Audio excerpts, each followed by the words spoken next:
Assalamualaikum warahmatullahi wabarakatuh. Perkenalkan, saya Intan Permatasari. Di sini saya ingin sedikit membahas tentang koperasi. Langsung saja kita masuk ke materinya.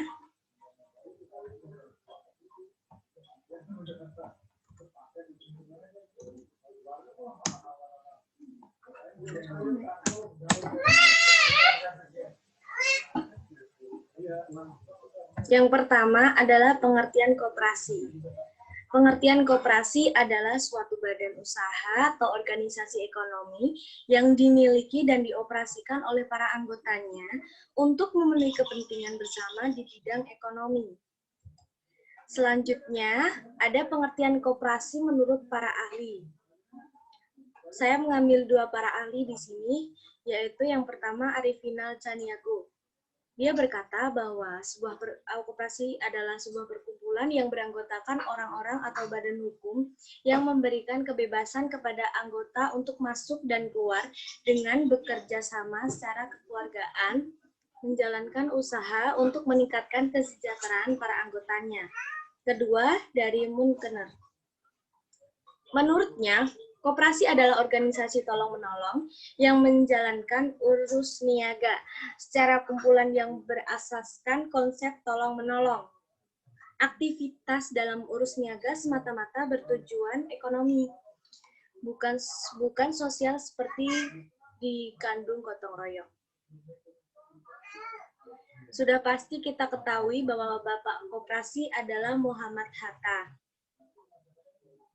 Muhammad Hatta memaparkan bahwa koperasi adalah usaha bersama untuk memperbaiki nasib penghidupan ekonomi berdasarkan semangat tolong-menolong, seseorang untuk semua dan semua untuk seseorang.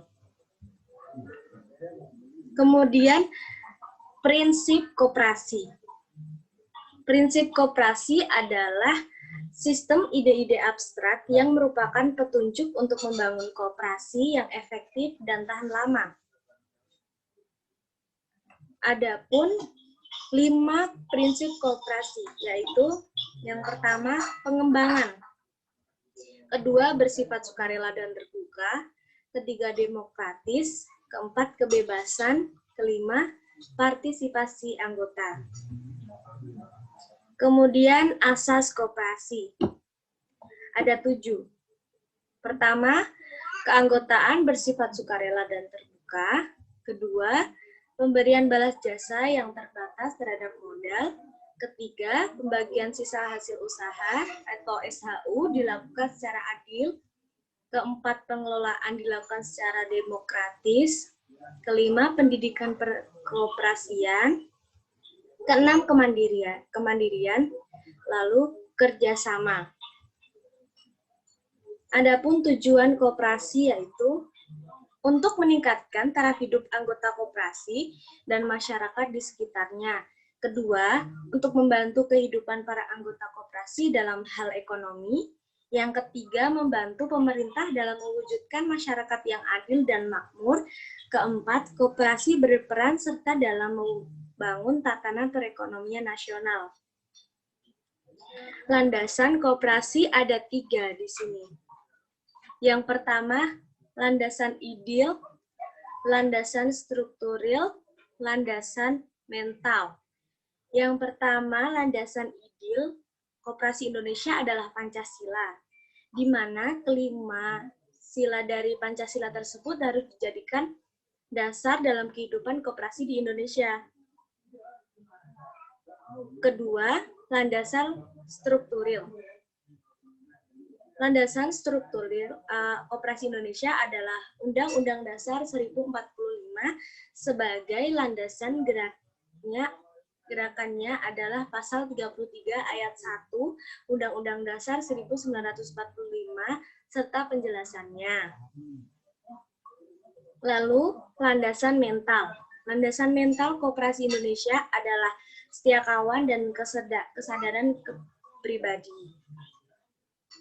Landasan itu mencerminkan dari kehidupan bangsa yang telah berbudaya, yaitu gotong royong, setia kawan, landasan untuk bekerja sama berdasarkan atas asas kekeluargaan. Selanjutnya, fungsi koperasi. Menurut Pasal 4 Undang-Undang Nomor 25/1992 menyebut 4 fungsi dan peran koperasi antara lain, pertama, membangun dan mengembangkan potensi dan kemampuan ekonomi anggota pada khususnya dan masyarakat pada umumnya untuk meningkatkan kesejahteraan ekonomi dan sosialnya. 2. Berperan serta secara aktif dalam upaya mempertinggi kualitas kehidupan manusia dan masyarakat. Ketiga, memperkokoh perekonomian rakyat sebagai dasar kekuatan dan ketahanan perekonomian nasional dengan koperasi sebagai soko gurunya. Keempat, berusaha untuk mewujudkan dan mengembangkan perekonomian nasional yang merupakan usaha bersama berdasar atas asas kekeluargaan dan demokrasi ekonomi. Lalu ada jenis-jenis koperasi menurut fungsi, menurut tingkat dan luas daerah kerja, menurut keanggotaannya.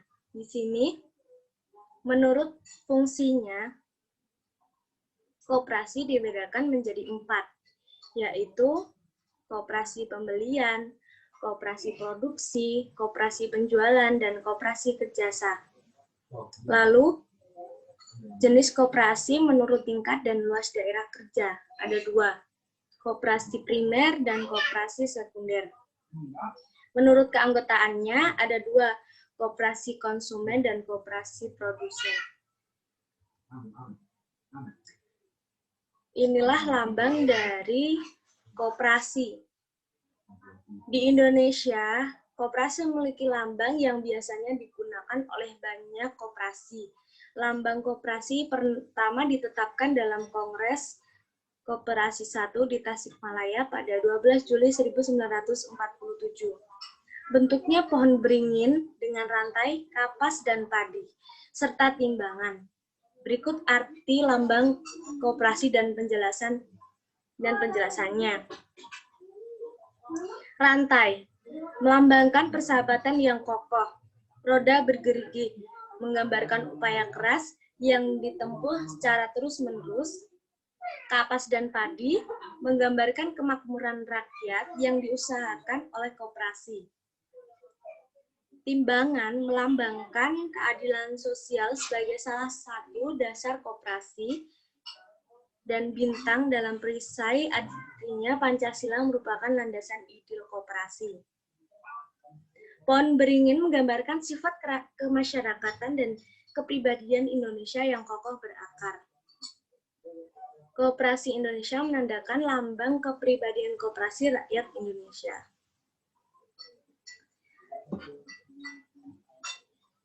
Lalu, apa sih motivasi seseorang untuk mengikuti koperasi? Yaitu, koperasi dapat meningkatkan perekonomian di Indonesia.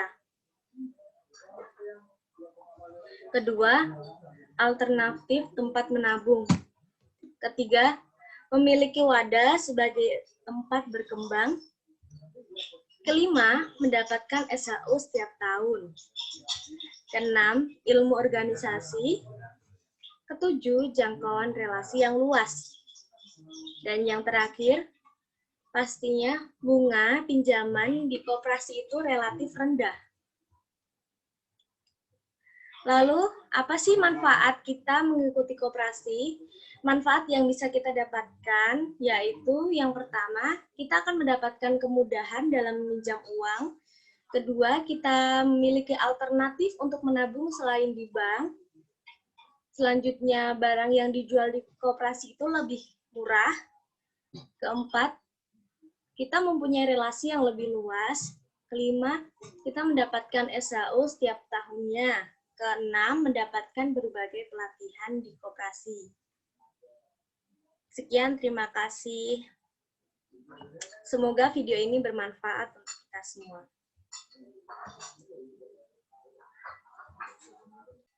Wassalamualaikum warahmatullahi wabarakatuh.